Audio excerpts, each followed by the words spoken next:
this video, I'm cooking gourmet food for the most popular animals on the planet, and the longer you watch, the bigger and more dangerous the animals will get. All starting with this cute little rat. I spent 3 hours cutting and layering vegetables to make the perfect ratatouille. And if you think this meal is fancy, just wait until you see what I cooked for some of the other animals later in this video. Go ahead, buddy. Enjoy your 5-star meal. Oh, he's eating. Let's let him finish and go to our next animal. Next up, we're cooking for a squirrel, but not just any squirrel. Twiggy is a world-famous water skiing squirrel, and since my friend Mark is a huge fan of squirrels, I invited him to cook with me. It's wild, the water skiing squirrel has a tour bus. To be clear though, we're cooking for the squirrel, not cooking squirrel.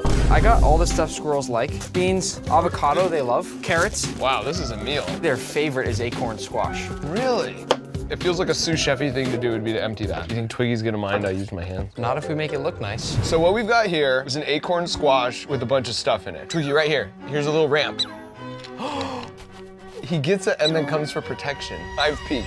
Mark, are you taking a selfie? Did you Sorry. ask first? No, I just did it. Which animal's next? Next up is a parrot named Einstein the Talking Parrot for obvious reasons. Morning. Now, Einstein, what do you want for lunch? Pizza. I know that sounds like a fake robotic voice, but this is Einstein's actual voice, and since his owners told me he also loves corn, we're gonna make him some corn pizza. What are you doing? I'm torching the corn. This will give some really nice flavor to your pizza. Einstein's used to seeing the center of the cob, so I'm gonna cut.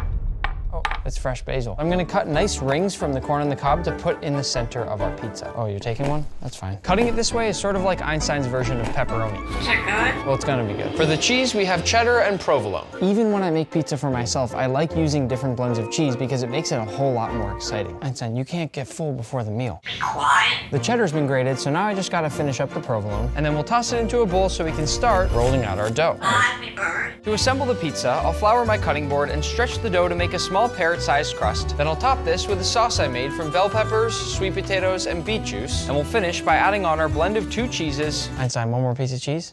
as well as our corn pepperonis and a bit of fresh basil. And now it's ready to bake. Want to cook it? Yeah, I'm gonna cook it. Here it is, Einstein. What do you think? Yeah, cool. That's exactly right. Is that good? I haven't eaten any yet. For the finishing touch, I'm gonna top it off with some edible blue flowers, and then we just need to cut it. Whoa, he just tried to pick up my knife. I gotta be careful what I say around you. It's time to eat. Come on. There you go. Oh, yum. How is it? It looks like you like the crust better than the pizza. Most people aren't like that. You know what I like about the way that Einstein eats is that he goes kind of back and forth between the crust and the actual pizza. Why don't you take the rest of this to go? Bye-bye. We're moving on to cook for these cute little monkeys called capuchins, and they have the same digestive systems as us humans, which means I can make them a burger the exact same way that I'd make myself a burger. I'm gonna start by toasting off my buns while we come over here to prep our patties. I'll season these up with my Osmo Signature Steak Seasoning. They're the best seasonings in the world, and if you won't take my word for it, just wait until you see how much the monkeys love it. Aside from the steak seasoning, we also have ones that are perfect for chicken, seafood, vegetables, and even a plain old salt. And you can find all of them on our website or at your local Walmart. So if you haven't tried them yet, make sure to go get some Osmo once you finish watching the video. By now, my buns should be nice and toasty, so I'll take these off the heat. And now into my pan with a bit of oil. And once that gets nice and hot, I will lay it down away from me. And I'll press it down since burgers always get so much smaller when they cook. I'll go for the flip.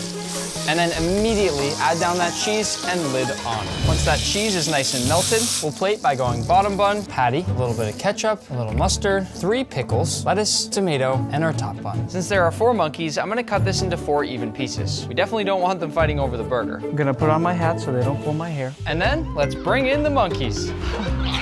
They're so cute. They're kind of just investigating the burger right now. They're being very curious. Hi.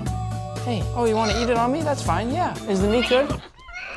I just learned that at some restaurants, they won't eat the patties at all. They'll just throw them. And they're not throwing these, which must mean they love my seasoning on there. What are they doing to the camera?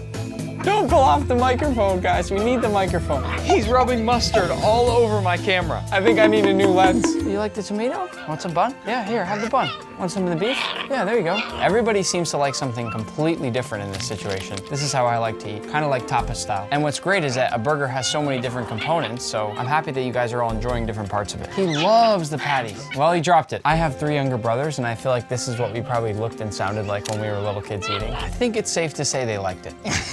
Let's go to the next segment. Our next animal is a dog, specifically my dog Pepper. I'm gonna cook her a simple dish that includes this beautiful filet mignon, as well as a side of sweet potato and green beans. beans. I'm going to begin by cutting the filet into small cubes since dogs are technically only supposed to have steak if it's well done. And I know, Pepper doesn't look like a well-done type of girl. She probably doesn't even know what that means. But we need to be safe for Pepper. With our steak prep done, we can move on to our green beans. For these, I have this vision of them being all the exact same length, just like in a fancy restaurant. All I'm gonna do for this is lay out the nice long beans on my cutting board, then chop off the edges, and we've got perfectly even green beans. For the sweet potato, I'll start by peeling the entire thing to make it nice and smooth and luxurious for Pepper. And once our potato is nice and clean shaven, I'll cut out a few even and thin slices and then shave it down to make it look something like this. To cook, I'm gonna start by making the vegetables. I'll add the sweet potatoes as well as the green beans, and then cover them with a light amount of water because these are gonna butter poach. Now for the steak, I'll add some Osmo olive oil, and then in we go.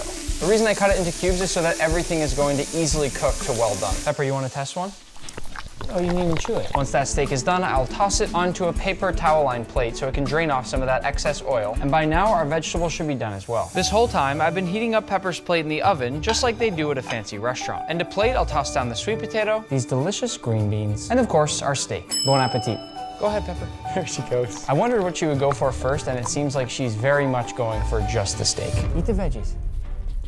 What? Seriously? I just butter poached green beans and sweet potatoes for you, and you're not even gonna try them? Our last animal from level 1 is the porcupine, and they love vegetables, but only if they're uncooked, so I'm gonna make them some veggie french fries. These porcupines eat pretty much the same thing every day, so mixing up the form and the texture of the food that they get is hopefully gonna be really exciting for them. Being completely honest, I'm a little scared for this one. I don't wanna get quilled, so my thought is if I cook them really good food, they won't quill me. Personally, knowing what they can and can't eat, I wouldn't wanna be a porcupine. I feel like I'd get kind of bored only having carrots and beets and vegetables every day, but I think they're gonna love the french fries. I've got my sweet potatoes and carrots, so the last thing I'll make fries with are these things called long beans. They're already basically in french fry form, so all I have to do with these is cut them into french fry length strips. And because this wasn't a very advanced recipe, plating is extra important. So I'll put the sweet potatoes down on one side, then I'll put the long beans in the middle, and I'll finish with my beautiful carrot fries. I wish I could oven bake these to get them nice and crispy, but this will have to do. I think the porcupines can sense that there's food on the way. I wanna get quilled. Guys, I have good food. Those quills are way longer than I thought they were. Yes, it's the same thing that it's made of from your nails. And it's so sharp. If they don't like the french fries, is there any chance they get mad? If they get mad, they would open up their quills and then they'll run backwards towards you and they will stab you with the quills. I guess we're going in. Guys, I brought food. French fries. Oh, yeah,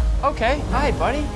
Look at this. They're running to their house for protection while they eat and then coming back out for seconds. This is a good sign. Well, they all seem happy, they love your food, no one's trying to quill you. Wait, everybody wants seconds. I can only give you so much. I'm sorry. Oh my gosh, a lemur! Does the lemur want some? Go ahead. Oh, whoa! This is my peak moment as a chef, just having a full crew of different animals enjoying my food. This is awkward because I have 3 left and I have 4 very hungry porcupines. I'm just gonna throw it and whoever gets it, gets it. Moving on to level 2, we'll start by cooking for a penguin. Actually, 3 penguins. What can I say? They're my favorite animal. And since penguins love fish, I thought, why not make them a poke bowl? We'll start by prepping some fresh vegetables. First, this cucumber, which I'm gonna cut into nice thin slices. Then this beautiful mango. Honestly, I'm not really sure if penguins like mango, but we're gonna find out in about 30 seconds. Some purple cabbage. I thought this would give a lot of great color. And last but not least, I thought I'd do an avocado, which I'll cut into